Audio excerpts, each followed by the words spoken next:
Vivo just did something weird. With the Vivo V70 FE, they changed the name from Lite to FE, Fan Edition. And they say it's not just a name change, it's a repositioning. They kept the same processor, but gave this phone a 7,000 milliampere battery, IP69 water resistance, and a 200 megapixel camera. That doesn't make sense. And somehow it's getting dangerously close to the V70. So what's going on here? In this video, I'm comparing everything. The V70 FE on its own, the old V60 Lite 5G to see what really changed, and the V70 to understand where this phone actually stands in Vivo's lineup. Is this a smart move or a complete mess? Let's find out.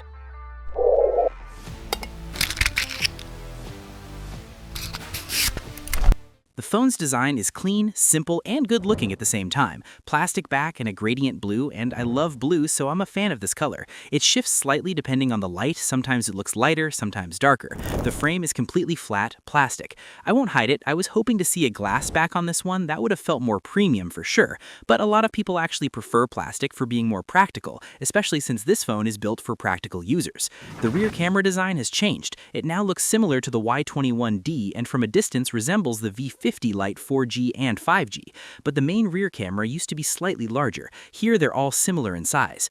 Simple, clean design with a slightly raised camera bump because the 200 megapixel sensor inside is physically large. But don't worry, that bump is fully covered by the transparent case that comes in the box. The phone weighs 200 grams and is 7.6 millimeters thick, very acceptable given the specs inside. Overall, in terms of build and feel, the phone isn't very different from the previous generation, but what genuinely changed, and this was a real weakness before, is water resistance. The FE is now water resistant with the highest certifications, IP68 and IP69, fully protected against submersion and fresh water, hot water up to 80 degrees Celsius, and high pressure water jets. Everything you were tired of worrying about, that's done now. The FE now has the highest possible water resistance rating, and there's even an underwater shooting mode. You literally have a dive camera now. This counts as the first real upgrade over the previous generation, which only had splash resistance. The FE is now borrowing some of the V70's DNA, its bigger brother, but of course the build materials and feel are noticeably a step below. The screen got bigger, 6.82 inches, AMOLED 1.5K, 120 Hz, completely flat with very thin bezels and rounded corners. HDR10+, of course. Let's agree on something. Vivo has significantly improved the screens on their new lineup, and the FE got a big share of that upgrade. We're seeing noticeably thinner bezels than the previous generation, and a higher 1.5K resolution up from Full HD. All of this to make the FE's display a more complete experience. And I want to point out a small detail that not everyone notices. Remember the V60 Lite 5G? A lot of people complained that the screen protruded above the phone's body. The screen and frame stuck out, which exposed it to potential damage and caused some light bleed from the sides. That's been fixed in the new generation. The screen now sits flush inside the phone body. I love the small details, and I appreciate when manufacturers pay attention to them. Bottom line, the FE's 1.5K screen is very solid. Colors will impress you. Sharpness you can control yourself, set it to 1.5K or Full HD, and brightness under direct sunlight hits 1900 nits, so no issues there. You can see it clearly outdoors, as you can see. The FE actually matches the bigger V70 screen. In fact, the FE screen is larger for fans of bigger displays, and that's the second clear upgrade over the old Lite. My only comment on the FE screen, I won't mention the flicker rate not being disclosed because this is a much more affordable phone. The real issue is that the screen protection layer isn't disclosed either. We don't know what glass it uses. Either way, the phone ships with a pre-applied screen protector. And by the way, this was the exact same situation with the old Lite, and nobody complained about screen durability on it. Now let's look at performance. Vivo went with the same older chip, the Dimensity 7360 Turbo, 4nm with 5G support, UFS 3.1 storage, and the latest Vivo interface, Origin OS 6 built on Android 16, with a promise of 4 years of Android updates, meaning this phone will get you all the way to Android 20, plus 2 additional years of security patches on top of that. This chip hasn't changed. It's the same one in the V60 Lite 5G, and I think I was one of the first people to praise this chip because a lot of people didn't know it at the time. Once the phone spread and sold well, people genuinely appreciated this chip's performance and power. Just to cover all the details, the FE comes with faster RAM, LPDDR5, not 5X, which is 30 to 50% faster than the 4X in the old Lite. But in real-world use, the faster RAM didn't make a huge difference in the FE's performance. The daily performance is still excellent, a solid 10 out of 10 daily experience. The animations are smooth and clean, and you can control the animation speed in the new Origin OS interface. No complaints at all about daily performance. Yes, it's not very different or barely different in daily use from the old Lite, I want to be clear and honest with you about that, but like I said, that experience is still very solid. Thermals are great here, barely warms up slightly under gaming. The chip doesn't throttle or choke significantly under load, and PUBG, as usual, 60 frames, nothing higher, since the bigger V70 itself is capped at 60 frames. So tell me, what do you think of this chip among the new and existing mid-range options out there? I want to say that this chip is still very capable and sits comfortably among the best mid-range chips available. Excellent daily performance, the graphics in gaming are decent, but developer support isn't the best since this chip isn't in many phones. If you're comparing it to the bigger V70, the FE gives you roughly 65% of the V70's chip performance, and in real life this time, the V70 is noticeably faster and snappier, not just because of the stronger chip, but also because the faster storage and faster RAM genuinely make a difference. The V70 feels like a jet compared to the FE. The speed gap is obvious. But let me tell you something, if you just want a phone that gets the job done and you're not looking for a rocket, the FE is perfectly fine. If you want a rocket experience, you need to spend more and get the V70. By the way, the old Lite just received the official Origin OS update, so I updated it and was testing both on the same software. Let's check out the fingerprint sensor together. Here it's not ultrasonic, it's a standard optical in-display sensor. Not the fastest fingerprint in the world, but you can turn off the fingerprint animation to make it feel slightly snappier. The phone has everything, a secondary mic for noise cancellation, NFC of course, and an IR sensor was added for controlling home electronics. That wasn't in the old Lite. Always on display is there, stays on for a bit, then turns off. Stereo speakers, you can boost the volume up to 200%. Sound is good and loud, but the bass, same as the V70, is not the strongest.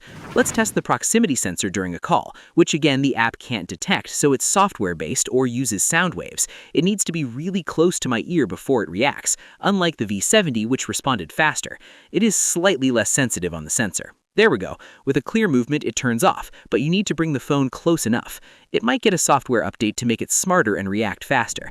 Network connectivity and Wi-Fi are solid on this phone, similar strength to the old Lite. And as usual, the haptics or vibration motor on this phone is standard, but I won't count that as a flaw since this is a mid-range phone, not a premium mid-ranger. Now let's look at the massive battery, 7,000 milliamp hours. That's 500 milliamp hours more than the old Lite.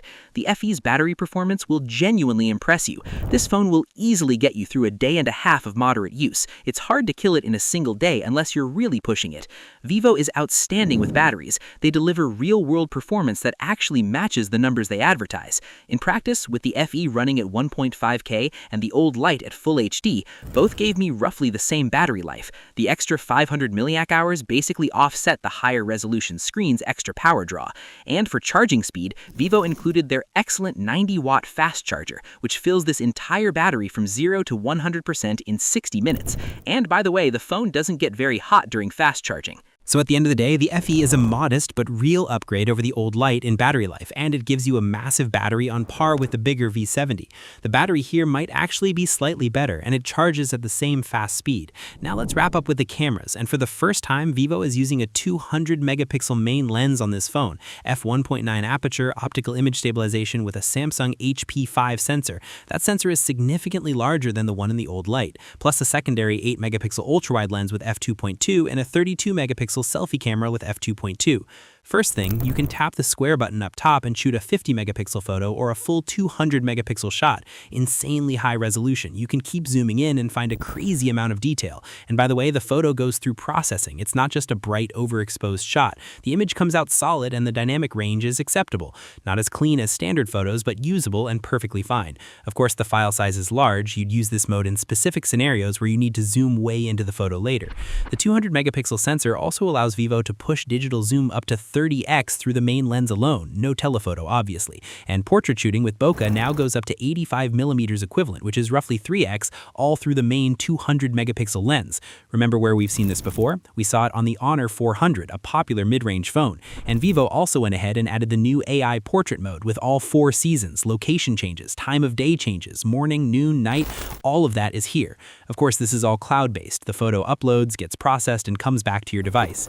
Aura Light here is now white only, only. You control the intensity, but you can't change the color anymore.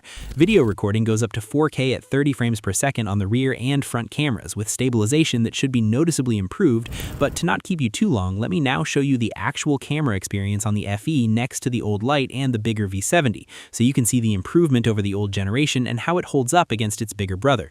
If you haven't hit the like button yet, make sure you do, crank up the quality and brightness, and stay focused with me.